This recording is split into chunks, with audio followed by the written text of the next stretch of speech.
un coureur, Patrick. Un coureur est tombé dans le ravin, Patrick. Sur notre gauche. Un coureur est tombé. Un coureur est tombé. Il s'agit d'un coureur. Attendez, je vais regarder descendre de ma moto. Oui, je vais attendre. Je regarde bien Alex Soule. Avec l'attaque d'Anti-Schleck, là, c'est Nibali le premier à sauter dans sa roue. Frank Schleck est juste derrière. Et Alberto Contador qui vient de partir. Lance Armstrong est lâché. Lance Armstrong est lâché. Et il est littéralement impliqué, comme on dit, dans les milieux cyclistes, alors que tout le monde le passe. Bonjour à toutes et à tous et bienvenue pour ce nouvel épisode des Commissaires de course, une émission que vous pouvez retrouver désormais sur notre chaîne YouTube et également sur le forum du site Vélo Club du Net. Moi, c'est Max, alias Albator sur VCN. Et aujourd'hui, pour évoquer l'actualité du moment, sont réunis Charles, alias Charlix. Salut. Théo, alias TTU. Bonjour. Daniel, alias Nopik. Salut. Et Greg, alias Qui vaut la bof, vole à neuf. Salut tout le monde. Et bonjour à vous tous. Bien, alors aujourd'hui, chers commissaires, nous allons revenir sur le monument qui s'est déroulé donc la veille, ce dimanche dernier, avec Liège-Bastogne-Liège et la victoire surprise de Bob Jungels devant Michael Woods. Et pour compléter le podium, nous retrouvons Romain Bardet. Voilà, alors écoutez, pour commencer, nous allons aborder tout de suite votre ressenti sur la course. Charles, qu'est-ce que tu en as pensé, toi ? Moi, je me suis fait chier. Enfin, pour le dire clairement, j'ai l'impression que tous les ans, c'est la même purge. J'avais un meilleur ressenti après la Flèche en me disant que c'était un petit peu mieux, qu'on avait eu un petit peu plus de suspense. Et j'ai l'impression qu'on est complètement retombé dans les pires travers des Ardennaises, là, dimanche, lors de Liège. En gros, on a 200 bornes où il se passe absolument que dalle, un peloton groupé, ensuite une attaque, 5 minutes de suspense et on sait qui a gagné, quoi. Course sans intérêt pour moi, c'est vraiment dommage. Moi, je te trouve vraiment, vraiment dur.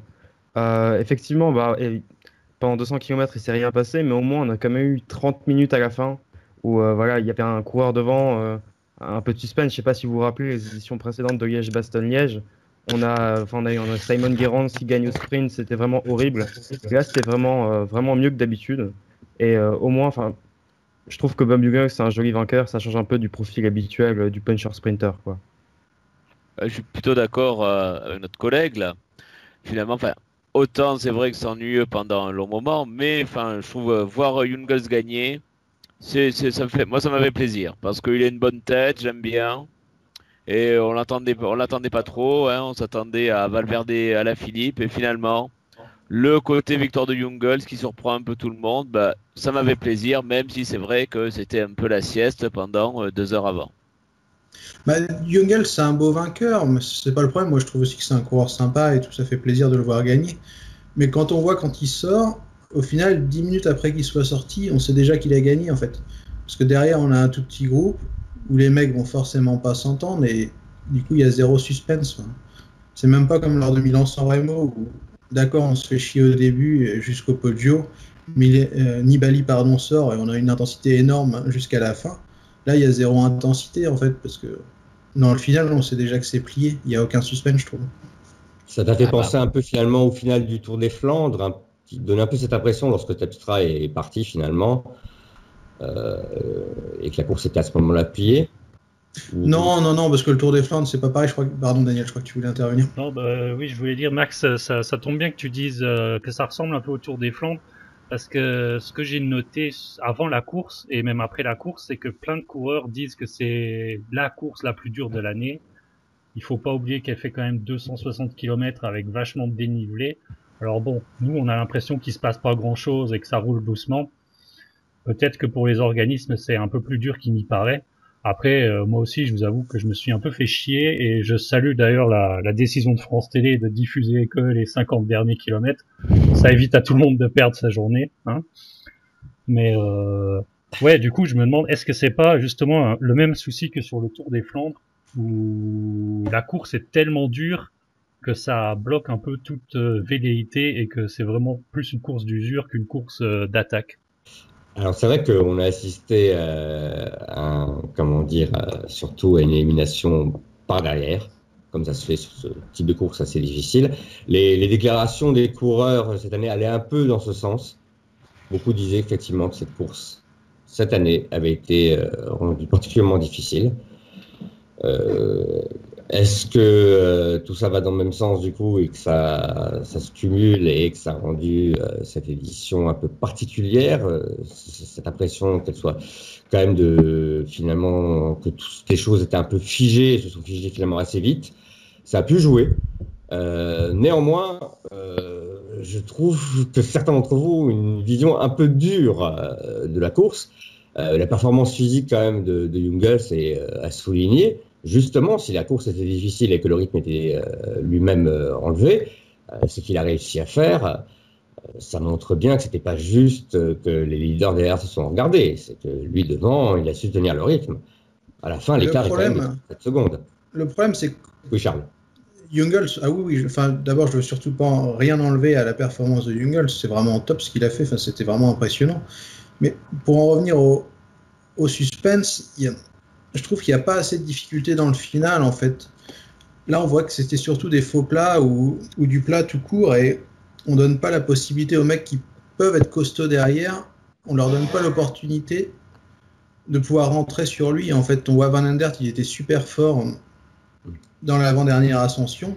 Ouais, mais derrière, il y a secondes, tellement de plats que... secondes. Ouais, voilà, mais derrière, il y a tellement de plats que... Attention, Charles, tu veux encore rajouter des difficultés sur la fin? On dit justement que c'est ce genre de choses qui a tendance à paraître... Je voudrais qu'il y ait moins de temps mort en fait pour pouvoir permettre aux coureurs qui sont piégés justement de pouvoir ressortir et d'avoir une chance de gagner la course et justement d'avoir encore plus cette intensité où on se demande est-ce qu'il va gagner, qu'est-ce qui va se passer, un peu comme sur les Flandriennes. Là, le problème avec la course, c'est qu'il y a un gros trou entre La Roche-aux-Faucons et Saint-Nicolas. Et sauf que Saint-Nicolas, c'est quand même à 7 bornes de l'arrivée. Du coup, les coureurs se disent que ils peuvent quand même essayer de sortir là-dedans et ça casse un peu le rythme. Et je pense qu'il faudrait trouver une côte plus proche de La Roche-aux-Faucons, quitte à rien mettre ensuite pour avoir une deuxième chance en fait pour ceux qui n'ont pas réussi à partir dans le bon coup directement dans La Roche-aux-Faucons. Après, il faut quand même souligner un peu la nullité tactique et l'apathie générale du peloton qui n'a rien tenté. Oui, on a vu les Bahreïn, je crois, au pied de la dernière vraie ascension, au pied de La Roche-aux-Faucons, commencer à faire un tempo. Oui, ça serait bien aussi de commencer un peu plus tôt dans la course à ouvrir les hostilités, puisque si on attend, je pense, les 20 ou les 30 derniers kilomètres, bon, c'est déjà tard pour durcir réellement la course. C'est évident qu'il y a beaucoup d'équipes qui tactiquement, finalement, n'ont l'impression qu'ils n'ont pas de plan B, quoi. Ils font une course très, très classique. On peut parler des UAE qu'on a vu rouler très tôt dans la course, alors que Dan Martin n'est pas en meilleure condition et pour moi c'est un outsider. Mais ils ont roulé comme si c'était quasiment un des favoris, alors que Dan Martin n'était pas finalement en bonne condition. Même Ulissi d'ailleurs, ou Rui Costa. Finalement, c'est vrai que tactiquement, il y a beaucoup d'équipes qui ont été décevantes. Et c'est rigolo parce que j'ai l'impression qu'on en revient au même débat qu'on a eu, je crois que c'était après Milan-San Remo. Est-ce que finalement le problème c'est qu'à part la Quick Step, les autres ils sont complètement nuls tactiquement, quoi? Est-ce que j'allais dire, le problème c'est surtout qu'effectivement le bilan c'est qu'après un mois après et les Flandriennes terminées et la campagne des Ardennaises également, c'est toujours la même équipe qu'on retrouve devant. Ou presque. S'il n'y avait pas eu Sagan, ils auraient gagné beaucoup de courses. Ouais, ils ont déjà gagné beaucoup, je crois qu'ils en sont à 30 victoires maintenant. Je crois qu'ils ont raté 4 courses belges cette année. Ouais. Mais à propos de tactique, tu veux dire qu'ils ne les ont pas gagnés. Ils ont fait deuxième parfois comme dans Wagelgem. Ouais. C'est un ratage pour eux dans ces cas-là. Donc, à propos de tactique incompréhensible, il y a un coureur que j'aimerais, on l'a pas trop souligné pendant le direct. Michael Woods, en haut de la première partie de La Roche-aux-Faucons, est juste derrière Bob Jungels. Et Bob Jungels commence à rouler, mais sans nécessairement attaquer. Et Michael Woods prend un bidon, commence à boire et laisse partir Bob Jungels. Il lui laisse 10 mètres et plus personne va le chercher. Jungels, il attaque en costaud, mais il attaque surtout quand il voit qu'il a pris 10 mètres. Et je comprends pas pourquoi Michael Woods n'est pas resté collé à la roue de Young Guns, quoi. Effectivement, c'est là que s'est jouée la victoire du Luxembourgeois, je pense. Oui, Ouais, Daniel. c'est un peu le même type d'attaque qu'on voit sur les Flandriennes, c'est-à-dire juste après une grosse difficulté, quand derrière c'est un peu effiloché, en haut, celui qui en a encore un peu sous la pédale, parfois il arrive à sortir. Alors on dit entre guillemets en facteur, mais sans que ce soit forcément péjoratif. C'est-à-dire que c'est celui qui est l'un de ceux qui sont de moins dans le rouge arrive à sortir, mais c'est pas forcément tout en puissance. C'est un peu en filou aussi entre guillemets. Mais il y a une question que je me pose, tu vois, c'est quand tu sais que les quick-step ils gagnent tout le temps. Et c'est toujours la même chose. Quand tu en vois un sortir, à ce moment-là, pourquoi tu te dis pas, bah tiens, il faut que je le suive. S'il y a un mec à suivre, c'est le quick-step, c'est pas le Bahreïn, c'est pas le UAE, c'est le quick-step. Et ben non, à chaque course, t'as l'impression qu'on arrive aux mêmes conclusions en fait. Bah tiens, on a laissé partir le quick-step, bah tiens, il a gagné. Enfin, comprends pas. Au moment où ça se passe, au moment où Jungels insiste, ils sont plus beaucoup dans sa roue aussi, justement. Normalement, ça va faire tilt. Tu sais que tu as Alaphilippe dans le groupe derrière, donc forcément, ça va verrouiller. Enfin, dans ta tête, les 3/4 de seconde, tu dois te dire, bah tiens, je le suis, quoi. Je réfléchis même pas, je le suis, je fonce dessus, quoi. Un Woods, en l'occurrence, d'ailleurs, qui finit deuxième, je pense, avait les moyens de suivre à ce moment-là. Il l'a pas fait. Je sais plus qui il y a derrière Woods, mais il me semble que c'est Valverde à ce moment-là qui est vraiment pas au mieux, puisqu'il laisse un petit écart. Donc ça veut dire que il y a pas grand monde qui peut le suivre en fait au moment où il insiste, Jungels, tout simplement. Il était à ce moment-là vraiment un des plus forts. Mais c'est là où Nibali sent la course, parce que sur le Tour des Flandres, on voit que même s'il a pété ensuite, il a cherché à le suivre. Il a vu Terpstra sortir, il s'est dit, lui, il faut pas que je le loupe, il faut absolument que je reste dans sa roue. Il a pas pu, mais il a senti le truc. Et je regrette que les coureurs, justement, c'est la différence entre Woods et Nibali, effectivement.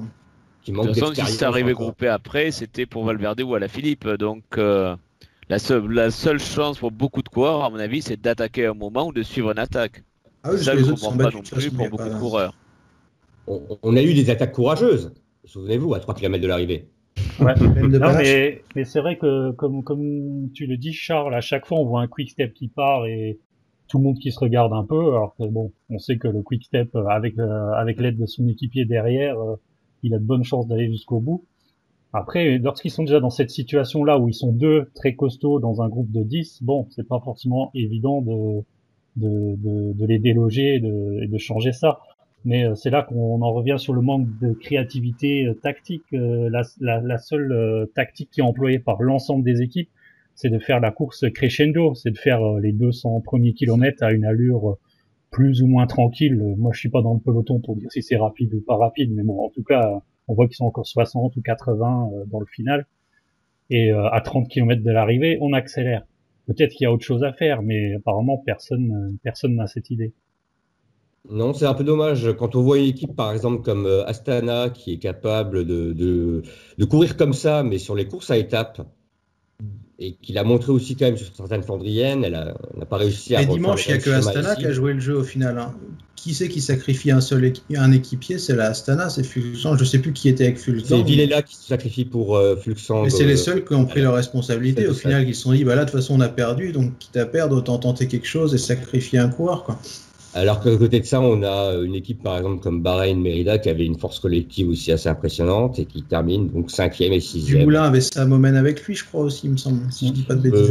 Oui, mais on l'a pas beaucoup vu. Mais je pense que Oumen était déjà peut-être pas très bien et Dumoulin, c'est sa course de rentrée, pouvait pas faire beaucoup plus. Oui, Théo. C'est pareil, là tu vois Bahreïn, Pozzovivo fait 5, Gasparotto fait 6, c'est l'intérêt. C'est ce que j'ai dit il y a 30 secondes, c'est que je ne comprends pas l'intérêt, comment a joué la Bahreïn, parce qu'avec les frères Izagirre, Nibali et Pozzovivo, Gasparotto, ils auraient peut-être pu faire autre chose que, comme disait Daniel, simplement augmenter le tempo. Et pareil avec Mitchelton Scott, je vois Kreuziger qui fait 8 et Egg qui fait 14. À un moment, quel intérêt de faire 8 et 14 sur Liège-Bastogne-Liège? J'ai du mal à Théo voulait intervenir depuis un petit moment, donc on va lui laisser la parole. Non, mais il y a pas mal d'équipes. Là, on voit qu'il y avait plusieurs équipiers qui ont fait n'importe quoi, mais il y en a une qui a la palme, c'est Lotto Soudal. Leur problème, c'est qu'ils étaient deux, qui, à mon avis, deux leaders qui se marchaient un peu dessus. Mais dans la Rochefoucauld, il y a Ollens qui ressort, et donc il y a un petit groupe qui se forme avec Alaphilippe, Valverde. Je crois qu'ils étaient que 3, peut-être qu'il y avait Dumoulin aussi. Et le gars qui ramène l'ensemble du groupe sur ce groupe-là, c'est Van Endert, Et donc après, ils sont tous les deux, et Wellens, il enclenche que vraiment juste avant Saint-Nicolas. Ouais, alors là, en fait, Vraiment là, je vais te Daniel. contredire un peu parce que j'ai lu à l'arrivée, puisque les Bisbee chez la Lotto Soudal m'intéressaient un peu. Du coup, j'ai lu à l'arrivée que Wellens ne se sentait pas hyper en jambes et que du coup, Van Endert était devenu leader et qu'il avait demandé à Wellens de faire des petites attaques pour un peu écrémer, pour un peu mettre tout le monde dans le rouge. Du coup, j'ai trouvé que c'était plutôt Alors, bien joué. Oui, juste pour remettre les choses dans leur contexte, hein, ces Bisbee datent depuis quelques jours, en fait, la course, la Flèche Wallonne, où les rôles de leader et de lieutenant entre Van Endert et Wellens se sont retrouvés inversés finalement au dernier moment et un peu en improvisation. Oui, là, c'était mal joué. Finalement, voilà, là, c'était pas très bien joué, mais finalement, sans que ça crée vraiment de problèmes entre les deux coureurs. Enfin, en tout cas, officiellement. Voilà. J'en profite pour rebondir. On a vu que Valverde, était tout seul dans le final de cette course. Et bon, c'est quand même la faillite de l'équipe Movistar. C'est pas commun, c'est pas habituel. Alors je sais pas ce que vous en avez pensé. Où étaient ses équipiers? Et Landa a crevé, je crois, non? Ouais, c'est ça. J'ai lu que Landa avait crevé, mais j'ai pas pu vérifier l'info. Mais effectivement, c'était, on le voit dans la Rochefoucauld et il s'affaisse à un moment donné. C'est vrai qu'il n'avait pas des super jambes, je pense. Et ceci dit, ça change pas le problème de fond pour Movistar, parce qu'à la Flèche Wallonne, il y a Landa qui tient la baraque, mais derrière, c'était n'importe quoi. Enfin, il y avait personne pour aider Valverde non plus, quoi. Mais même Valverde en lui-même, alors même s'il fait quand même des très bonnes ardennaises, sur Liège, où on monte la Rochefoucauld vraiment très vite, il semble un peu limité, et on voit bien dans le sprint final que il a pas son punch habituel, il a grillé ses cartouches avant. Donc je pense que même avec un équipier, il n'aurait pas été un acteur majeur du final. Le poids des années se fait ressentir, j'ai l'impression, pour Valverde. Quand les courses sont un peu plus usantes, comme on a pu le voir mercredi sur la Flèche, j'ai l'impression qu'il manquait un tout petit peu de peps sur le mur de Huy, et dimanche a été aussi un petit peu plus compliqué que d'habitude. On sent qu'il avait le jus pour une attaque, mais pas forcément deux, quoi. Il était temps hein, que le poids des années pèse un peu dans ses jambes. Oui, mais c'est ça. Bon, il faut dire aussi que Liège-Bastogne-Liège, c'est pas non plus sa course favorite, enfin la course où il est vraiment le plus dominant. Ces dernières années, c'était davantage la Flèche. Liège-Bastogne-Liège, la course est quand même plus difficile à maîtriser. Lorsqu'elle est rendue difficile, il est quand même moins à l'aise. Et cette année, je pense que en plus, il finit même pas dans le top 10. Un Valverde, même pour des accessites en général, il a tendance à se battre. Donc là, je pense qu'il avait vraiment plus beaucoup de jus sur la fin de la course. Mais c'est pas la première finalement, fois avec sur un Liège. Landa qui l'aura accompagné, je ne sais pas si ça aurait changé grand-chose. Oui, pardon Théo. En 2016, l'année où Woodpools gagne, l'année où ils ont rajouté la petite côte pavée, il avait plu toute la journée, il était rincé, il a pas non plus pesé dans le final, il avait terminé 16e aussi. Et c'est un bon parallèle parce que c'était aussi une année qui avait suivi le premier duel Valverde à la Philippe, où on attendait de nouveau ces deux-là sur Liège-Bastogne-Liège, et on n'avait vu aucun des deux. Sauf que cette année, quand même, Alaphilippe s'est mis plus en évidence. Alors, est-ce que c'était lui, d'ailleurs, le plus fort sur cette course, selon vous? Ça a été dit ça et là sur le forum. Moi, je pense que c'était le plus fort dimanche. Je crois que Théo a fait une petite stat à ce sujet, non? Oui, mais c'est sur l'ensemble des Ardennaises, mais effectivement, je pense qu'aussi dimanche, c'était lui le plus fort, et à la limite, il y en a certains qui pourront arguer que Jungels a montré qu'il avait de la caisse, mais on a vu dans Saint-Nicolas que Jungels il a perdu 30 secondes sur un Van Endert. Et à la Philippe, même en ayant cherché toutes les attaques du groupe en contre, il règle quand même tout le monde au sprint. Donc je pense qu'il a montré qu'il avait la caisse et que c'était vraiment devenu l'Ardennais dominant maintenant du peloton mondial. Oui, Daniel? Oui, alors moi je vais un peu changer de sujet, mais j'ai fait un petit constat cette année. Je me demande si on n'assiste pas à la naissance d'une nouvelle typologie de coureurs, c'est-à-dire, on va dire, des baroudeurs de type Jungels, Wellens et Benoît. On peut éventuellement rajouter les Valgren, les Calmejad. Donc quand je dis baroudeurs, ce ne sont pas les baroudeurs qui partent au kilomètre zéro pour faire l'échappée matinale. Ce sont des coureurs qui mais peuvent pas les punchers finisseurs qu'on avait l'habitude de voir ces dernières années, comme Valverde ou Rodriguez, par exemple. Voilà, ceux qui sont les plus forts dans le dernier kilomètre. C'est pas, voilà, on va appeler ça les punchers. Par contre, des Jungels, des Wellens, ce sera pas les plus forts dans une bosse ou dans une côte. Ils seront parmi les plus forts, mais jamais le plus fort. Par contre, ensuite, ils ont la caisse pour tenir sur le plat. Alors qu'en revanche, on a par exemple vu Van Endert, comme vous le disiez, il est revenu à 20 secondes dans la côte de Saint-Nicolas. Ensuite, sur le replat qui suivait, il a perdu à nouveau tout ce temps sur Bob Jungels. Donc des coureurs comme Jungels, Wellens, Benoît, etc. Ce sont des coureurs qui peuvent faire des attaques longues. Et ça, c'est quand même plutôt intéressant. Après, je dis que c'est une nouvelle typologie.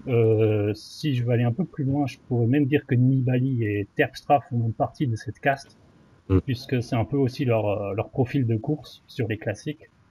Et voilà, enfin, je sais pas si vous avez un peu fait le même constat. Je vois que Charles dit. Mais c'est surtout une nouvelle stratégie, enfin, c'est surtout la stratégie qui marche en ce moment.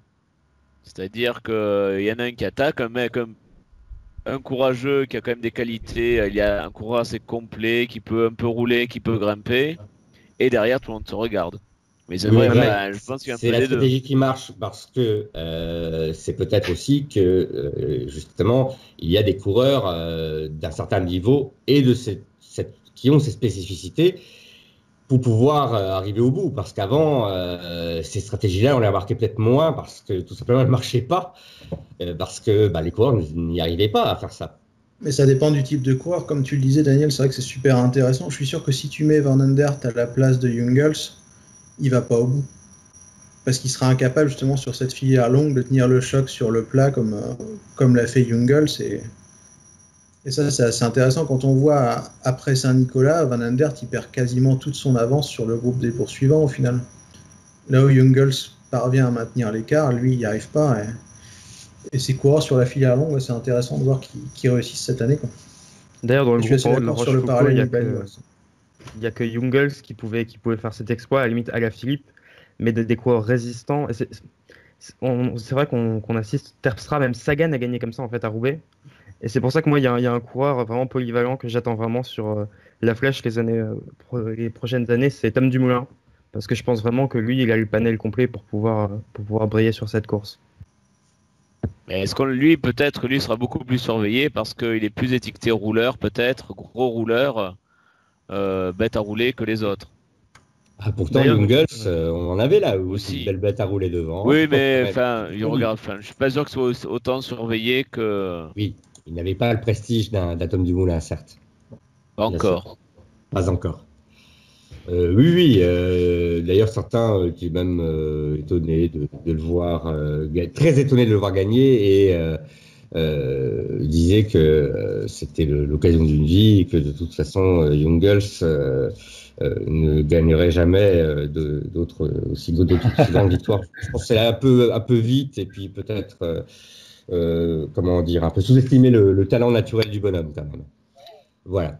Parmi les coureurs qui m'ont surpris, mais dans le mauvais sens, ce dimanche, je voulais juste revenir là-dessus rapidement, c'est Michael Matthews. Au final, on en parlait tous un peu mercredi comme un mec capable de gagner la Liège, et il a complètement explosé. J'étais super surpris, perso. Je pense qu'à partir du moment où il a pas pu suivre dans une côte, d'ailleurs, je sais pas si c'est la Roche au Faucon ou avant, mais je pense qu'à partir du moment où il a lâché, bon, c'est fini pour lui, quoi. Peut-être que ça s'est joué à pas grand-chose, hein. Peut-être qu'à 30 secondes près, il passait.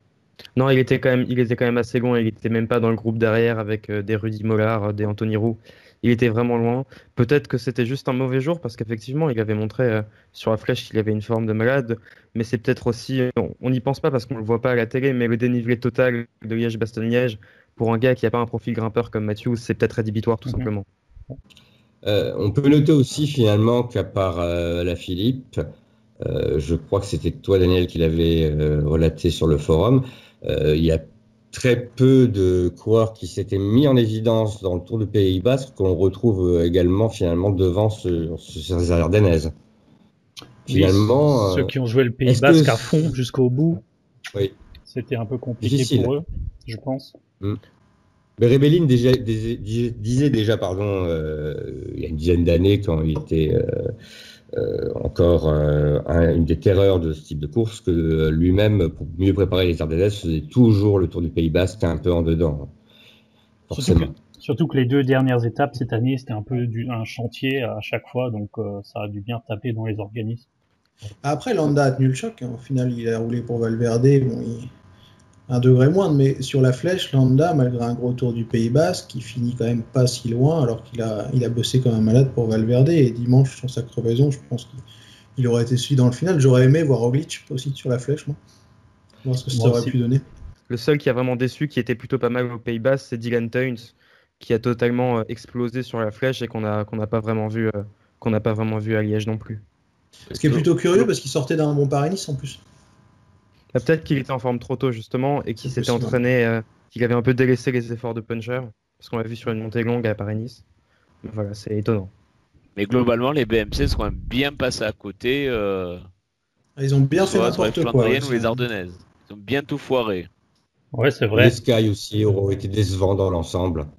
Ils ont accroché des fonds de top 10 par-ci par-là, mais rien de bien convaincant. Par contre, au niveau de l'enchaînement... Enfin, que ce soit Sky ou BMC, est-ce que leur objectif pour beaucoup de coureurs, c'est pas le contre-la-montre par équipe, notamment du Tour de France, les grands tours, plutôt que finalement, les Ardennaises, les Ardennaises ou les Flandriennes. Est-ce que vraiment ces deux équipes ne sont pas tournées vers ça, ce moment-là, ce contre-la-montre par équipe, qui sera peut-être décisif pour le Tour?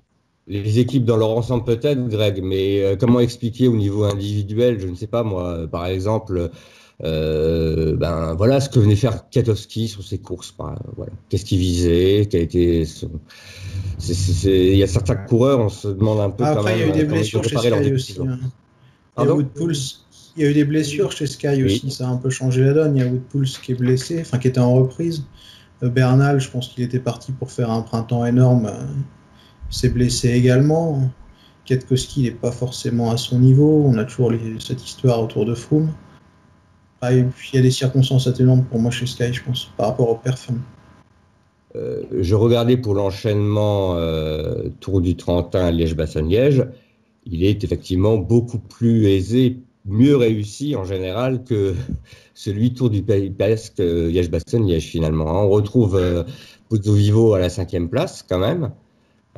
Ce qui montre que finalement, malgré une course par étapes très montagneuse, assez dure, on peut réussir le passage quelques jours plus tard sur Liège sans trop de difficultés. Ouais, c'est vrai que là, il n'y a qu'un jour, il me semble, entre les deux courses. C'est pas la première fois qu'il réalise ce genre de choses, il me semble. Ouais. Et puisqu'on parle du Tour des Alpes, quels enseignements, à votre avis, tirés de la course? On en a déjà parlé un peu mercredi dernier, mais on n'avait pas pu avoir tous les résultats. On a vu que Thibaut Pinot est très bon.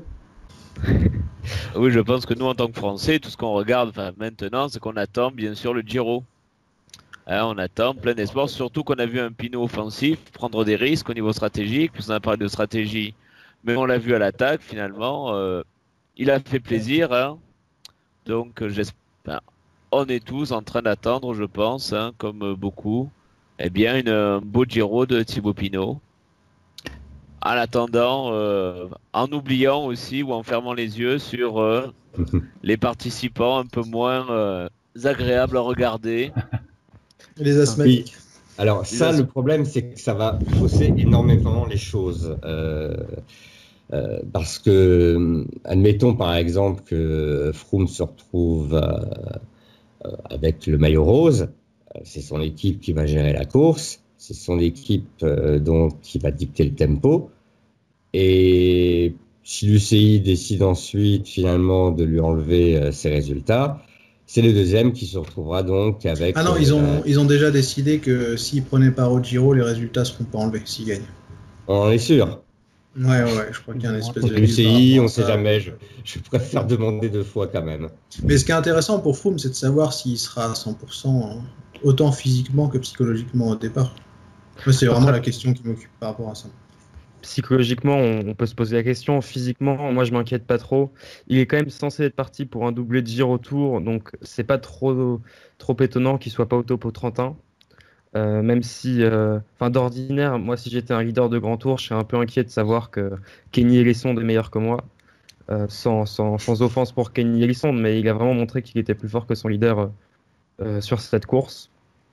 Ce qui est d'ailleurs positif, parce que Kenny Elissonde, il avait bien terminé en 2016 chez FDJ, il passe chez Sky, on l'a pas trop vu, et là il montre vraiment de nouveau que c'était un des meilleurs espoirs français de sa génération. Mais ce qui va être intéressant, c'est de voir aussi si psychologiquement Froome il tient la route, parce qu'on l'a vu un peu agacé là, lors du Tour des Alpes, sans que les questions des journalistes, enfin on en rigolait l'autre jour, mais ça commence à vraiment l'énerver. On a vu cette histoire de fake news sur Twitter. Imaginons qu'il prenne le maillot rose de leader lors du contre-la-montre individuel en Israël. Ça veut dire que tous les soirs, il devra passer par la case conférence de presse. Tous les soirs, il aura des questions. Et là, cette fois-là, ce ne sera pas seulement des journalistes vélo, ce sera aussi de la presse généraliste qui sera un peu là en mode vautour et en train de chercher des trucs. Et j'ai peur, j'ai pas peur, parce que j'espère pas qu'il gagnera le Giro, mais je pense qu'il peut perdre beaucoup d'énergie à se défendre par rapport à ça pendant 3 semaines.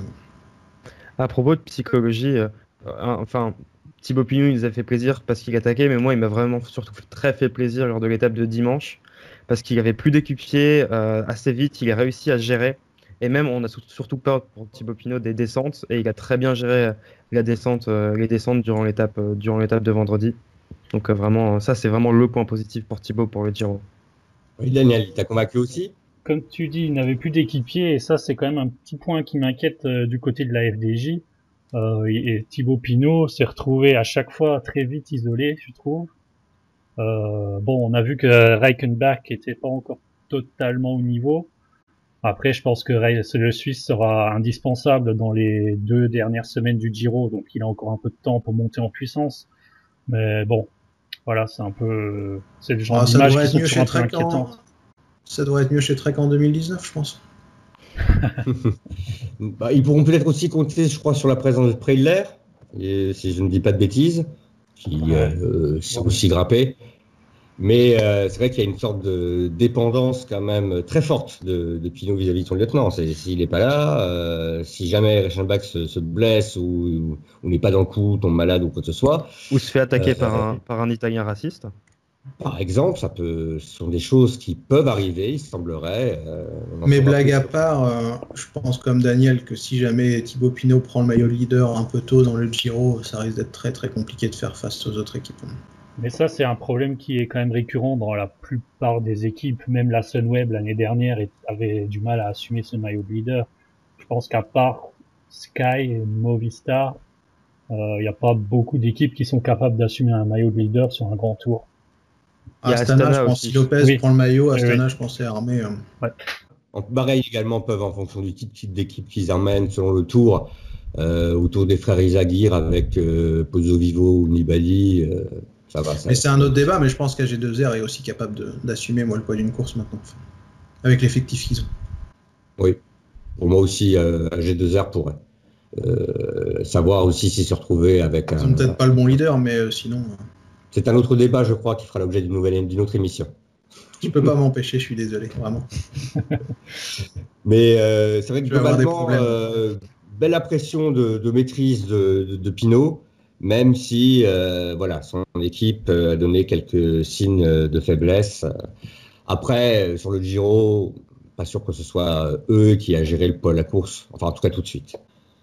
Dans l'ensemble, en tout cas, je retiendrai que c'était une course à étapes très, très agréable à regarder, avec pas mal de tentatives, même si elles n'ont pas été souvent couronnées de succès ou avec de gros écarts. Et une démonstration collective d'Astana quand même assez impressionnante. D'ailleurs, c'est intéressant de voir que quasiment aucun des coureurs qui a fait le Trentin va enchaîner avec le Tour de Romandie demain, il me semble, si je ne me trompe pas. Ah, ça ne se fait pratiquement plus. Depuis l'époque des Salvodelli, l'époque là, on va dire début des années 2000, très très rares sont les participants du Giro à aller sur la Romandie. Oui, Théo. Il y a Ludvigsen qui va y aller, mais là encore, c'est spécifique. Il a repris sa saison assez tard et il a besoin d'enquiller les jours de course. Donc c'est pour ça qu'il va au Romandie.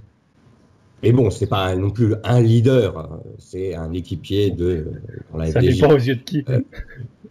Oui, non, je parlais vraiment de leader potentiel. Toi, tu vas avoir des problèmes, Daniel.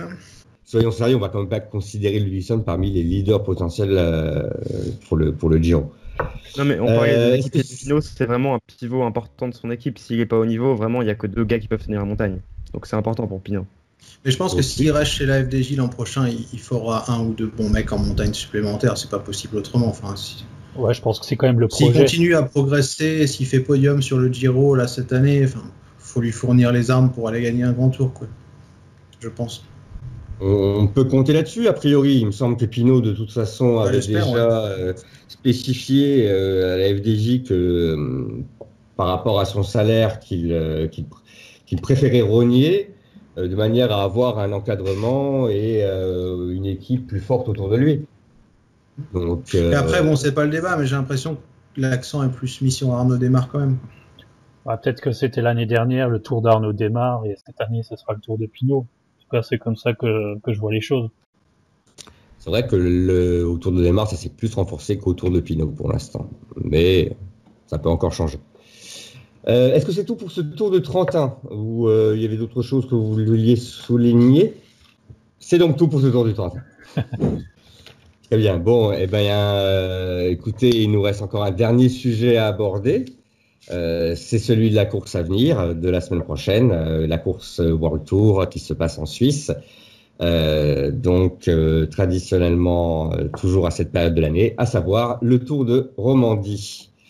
Voilà, alors c'est pas non plus la course à étapes la plus connue, c'est vrai, mais elle avait l'habitude de réunir quand même pas mal de coureurs ces derniers temps qu'on retrouvait surtout, paradoxalement, plus sur le Tour de France que sur le Giro. Voilà, est-ce que quelqu'un veut se lancer, a envie de parler de cette course? Oui, Daniel. Et ensuite Théo. Alors, je ne sais pas si vous avez eu le temps de voir les profils de cette édition. Je les trouve personnellement assez intéressants. C'est un peu original. C'est-à-dire que ça commence par un prologue qui a l'air assez vallonné dans les rues de Fribourg. Ensuite, il y a 2 étapes où l'arrivée est jugée après quelques difficultés. Ah non, c'est pas les 2 étapes suivantes, c'est plus tard dans la semaine. Et en milieu de semaine, il y a encore un chrono en côte. Donc c'est une épreuve qui devrait s'ouvrir aux plus gros rouleurs du peloton, je pense, qui sont aussi capables de passer un col et des petites bosses. Mais au vu du parcours, je me demande vraiment qui va pouvoir battre Roglic. Je sais pas ce que vous en pensez. Oui, évidemment, il est favori. Enfin, vu le parcours, c'est vrai que après, avec cette curiosité, c'est vrai, le contre-la-montre en côte, on en voit finalement assez peu. Hein, donc ça va être une curiosité, on va suivre. Mais c'est vrai que Roglic, surtout vu son festival sur le Pays Basque, évidemment, il va être le grand favori. À moins que Porte vienne le bousculer, mais je pense que Porte, il n'est pas encore prêt, il n'est pas encore en condition. Pour lui, c'est surtout se préparer, pas se casser la gueule dans les descentes et être prêt pour le Tour. On en parlait avec Daniel avant l'émission. Ce qui va être intéressant aussi, c'est au final, il y a énormément de 4x4. Enfin, ces coureurs complets qui seront au départ de la course. On aura Richie Porte, on aura Geraint Thomas, Juan Dennis et Roglic. Et ça peut être intéressant, je trouve, dans l'optique du Tour de France, de pouvoir établir une première hiérarchie entre eux, de voir un peu qui se situe au-dessus de l'autre, les autres, etc. Enfin, moi, j'attends un peu ça avec impatience, à vrai dire. Je pense que si Roglic est à son niveau, de toute façon, il va éclater tout le monde sur la 3e étape. Mais il y a une étape qui est intéressante juste après, c'est la 4e. C'est la grosse étape de montagne de ce Tour de Romandie. Alors c'est vrai que cette étape de montagne est dessinée de manière un peu particulière. Elle peut très bien donner rien du tout, comme déboucher sur un gros chantier, non? Ouais, vraiment. Il y a 4 cols qui s'enchaînent dans le final d'une étape de 150 km, avec 2 cols vraiment, vraiment durs, le premier et le dernier. Donc vraiment, si un ou 2 favoris qui a perdu pas mal de temps sur le contre-la-montre décide de tout faire péter, on peut assister à une belle bagarre, surtout avec les équipes réduites. Mais il y a quand même, quand on regarde attentivement le profil, entre l'avant-dernier et le dernier col, il y a un petit moment de vallée, et je pense que ça pourrait réduire à néant les tentatives des coureurs attaquants. Effectivement, ça peut être intéressant, mais le souci, c'est qu'il n'y a pas des masses de purs grimpeurs sur la course non plus. Donc, au final, personne n'a vraiment intérêt à faire péter les 4x4. Sauf si on voit que Porte ou Roglic a un jour de moins bien, auquel cas les adversaires vont pas se gêner. Mais il n'y a pas un grimpeur ou une équipe de grimpeurs clairement identifiée qui va pouvoir prendre des choses à son compte. Ouais, c'est ce que j'allais dire. J'allais rebondir là-dessus, justement. Il y a quasiment aucun grand grimpeur au départ de la course. Donc, même si l'étape est vraiment bien tracée, je vois mal qui va vouloir les mettre en difficulté, les Thomas et Roglic, parce qu'à la limite, on aurait Egan Bernal, mais de toute façon, il est là pour aider Geraint Thomas, donc c'est pas lui qui va aller foutre le feu. Et on voit qu'il n'y a pas vraiment de grimpeur. Je crois que la Movistar va s'appuyer sur Amador, si je me trompe pas. Il y a des équipes, on en parlait tout à l'heure aussi, Daniel, qui ont carrément aucun leader pour le général. Donc, ça risque d'être compliqué de voir une grosse bagarre en montagne, en tout cas. Alors, en grimpeur potentiel, je vois rapidement comme ça des gens qui pourraient avoir intérêt éventuellement après un contre-la-montre raté. Dan Martin, effectivement, Qui a peut-être le premier qui attaqué. vient à l'esprit. Encore faut-il qu'il ait la forme et les moyens de le faire, effectivement. Pas de crevaison, Bernal, pas de chute. alors, c'est en fonction de la forme de Thomas, hein, évidemment. On a David Gaudu du côté français. Mais David Gaudu, il a pas vraiment la bonne patte en ce moment. Non. Je crois qu'à la base, il était prévu pour faire le général et je pense qu'il va pas pouvoir accrocher un top 10. Hein. Est-ce qu'il a fait Liège, là? Ouais, il a fait Liège et il a terminé à 11 minutes, je crois. D'accord. David Gaudu est pas dans la forme de l'an dernier, là, clairement, en ce moment. Non. Donc lui, il y va plutôt pour trouver ses repères, vraiment, que pour signer performance. Il faut voir ce que donne Pierre Latour. Il a pas mal progressé en chrono. Il sort d'un podium en Catalogne. Donc sur un parcours comme ça, peut-être que ça peut être intéressant. Ouais. Encore une fois, comme tu dis, il n'y a pas de vrais grimpeurs. Il n'y a pas les petits grimpeurs. D'autres grimpeurs comme Bernal qui pourraient avoir intérêt à jouer leur Ouais, propre voilà. carte. Si encore on Voilà. avait les frères Yates, ou si on avait Quintana ou Landa ou des mecs Pivot. comme ça, on Moi, je pourrait vois- s'attendre à une bagarre. Moi, je vois seulement les Astana avec Fuglsang, Cataldo, Fraile et Kangert. Mais bon, à mon Oui, avis, mais ils peuvent faire un peu comme sur le Tour du Trentin, c'est-à-dire pas vraiment jouer le général, mais se faire plaisir sur les étapes. Ouais, tout Ça, à c'est fait. possible, Et en je fait. pense que Fuglsang va assurer un top 5 au général ou quelque chose comme ça. Et... C'est dommage, il manque la Bardiani, elle aurait été invitée à Chicone et aurait pu mettre le feu. Et après, ça va aussi dépendre du scénario de course, parce que si au matin de l'étape de montagne, Roglic est en jaune, là on peut imaginer peut-être la Sky, si Geraint Thomas est en forme, foutre le feu dans le col, mais imaginons que ce soit Geraint Thomas qui soit lui leader à ce moment-là, on va avoir un train Sky qui va étouffer tout le monde, et sans grimpeur, ça montera au train, ça finira à 10 au sommet, et sprint à 10 à l'arrivée, je pense. La petite chance qu'on peut avoir, c'est que, par exemple, il y ait 5-6 leaders qui se tiennent un peu de temps après, et qu'il y en ait un qui connaisse un mauvais jour le jour-là. Et à ce moment-là, ça obligera de toute façon, effectivement, les autres, ça forcera les autres à vite bouger. Ça peut donner quelque chose d'intéressant, comme finalement pas grand-chose, et se jouer à un sprint à 50-60 finalement à l'arrivée. On ne sait pas. Alors, ce sera intéressant à suivre quand même. Il faut voir ce que peut donner la première étape. S'il y a, on voit le profil, il y a un circuit avec une belle petite ascension. Peut-être que ça peut être l'occasion aussi de faire quelque chose d'intéressant pour les coureurs qui ne seront pas forcément à l'aise en contre-la-montre. Alors, est-ce que vous voulez vous risquer un petit prono, même si on risque de retrouver peut-être un peu les mêmes noms chez tout le monde, finalement? On n'a qu'à donner un outsider, mais c'est pour dire Voilà. Roglic, Porte et Thomas. Le favori et la surprise. En outsider, moi je vois pas bien par exemple un Spilak qui a l'habitude de bien performer sur ce type de course d'une semaine, particulièrement en Suisse. Il n'a pas été cité, on sait qu'il peut se défendre contre la montre également. Sinon, il y a les frères Izaguirre aussi qui tiennent le coup en chrono sur les courses d'une semaine et ils n'ont pas de problème de récupération. À mon avis, ils viseront pas la victoire, mais ils sont dans les 10 à la fin. Au moins un des deux. Moi, je vais rester sur Jakob Fuglsang, qui m'a l'air en grande forme, puisqu'il il sort quand même d'une semaine ardennaise assez chostaude. Donc, à mon avis, il va être sur le podium final. Ouais, moi, je verrais bien un podium Roglic, Thomas et Porte. Je vois bien les choses comme ça, hein, avec Roglic en vainqueur. Et si j'avais une surprise ou un mec à vraiment observer, ça serait Carlos Betancourt. On voit qu'il revient bien. Il a été stoppé dans son élan l'an dernier lors de la Vuelta, alors qu'il était vraiment pas mal. Et on sait qu'il sera leader de la Movistar lors du Giro. Donc, le degré de forme de Betancourt là, va être intéressant à suivre dans l'optique du Tour d'Italie. Je garderai un œil aussi sur les petits jeunes là qui vont peut-être profiter de cette course pour se mettre des fois en évidence, comme Nicolas Conchi qui était sur le Tour du Trentin, qui avait fait une belle dernière étape, et on avait également, il me semble, on a aussi Guillaume Martin qui sera là, je crois, pour la Ouais, Wanty. ce que j'allais dire moi. Moi, j'avais Voilà. pas Guillaume Martin, peut-être. On ne sait jamais. Hein. Et puis, un petit œil aussi sur le jeune Australien Michael Storer chez Sunweb. Guillaume Martin, il Sinon, faudra faire attention. Pardon, Greg, vas-y. Non, mais j'ai vu Yassivakov dans la start list, je viens de le voir là. Ouais, il est au départ. il va enchaîner après le Tour du Pays Basque et ensuite il ira en Californie et Route du Sud où il aura un rôle de leader, je crois, sur les deux courses. D'ailleurs, on vous proposera une interview de Pavel Sivakov après le Tour de Romandie sur Vélo Club. J'en profite en passant. Un peu d'auto-promo. Voilà. Oui, donc voilà, il y aura. S'il n'y a pas finalement beaucoup de grands noms, c'est vrai, cette année, je trouve que c'est un peu en dessous de d'habitude. Ben, ça nous permettra peut-être l'occasion de ces jeunes un peu moins connus de se distinguer. Est-ce que vous vouliez revenir sur un dernier point sur cette course ou on a fait à peu près le tour? De toute façon, on en dira sûrement beaucoup plus pour la prochaine émission une fois qu'elle sera finie. Dimanche prochain, tout simplement. Je crois qu'on a fait un peu le tour et puis il faudrait pas oublier la minute Albator avec l'équipe Androni.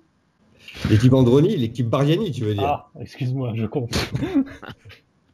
Oh là là là. Bardiani, non, c'était pas la minute Albator, c'était la journée Bardiani hier, puisqu'ils ont signé un doublé sur le Tour de Croatie, assez improbable, et une victoire, bon là, qui était peut-être un peu plus attendue de leur jeune grimpeur en forme, Giulio Ciccone, et sur qui je garderai un œil attendri pendant le Giro. C'est quelqu'un qui revient de loin. L'année dernière, il avait une opération pour une arythmie cardiaque. J'étais déjà content de le revoir sur un vélo. Là, il signe une belle victoire sur le Tour du Trentin. Il était à l'aise, pratiquement au contact des meilleurs pendant toute la course. Il fait partie d'une race un peu en voie de disparition, celle du grimpeur italien. Donc voilà, j'espère, je lui souhaite une petite victoire d'étape sur le Giro l'année prochaine. Le mois prochain. Ok, très bien. Je vois qu'on a tous nos petits chouchous. Voilà, exactement. Eh bien, écoutez, on va s'arrêter là quand même. Nous parlons de nos prochains chouchous la prochaine fois. Le temps qui nous est imparti touche à sa fin. Donc, merci à toutes et à tous de nous avoir suivis. Et voilà, n'hésitez pas à laisser des commentaires ou des questions sur cette vidéo. Nous vous répondrons le plus vite possible. Prenez bien soin de vous et rendez-vous à très bientôt pour une nouvelle émission des commissaires de course. Au revoir. Ciao. Salut. Au revoir.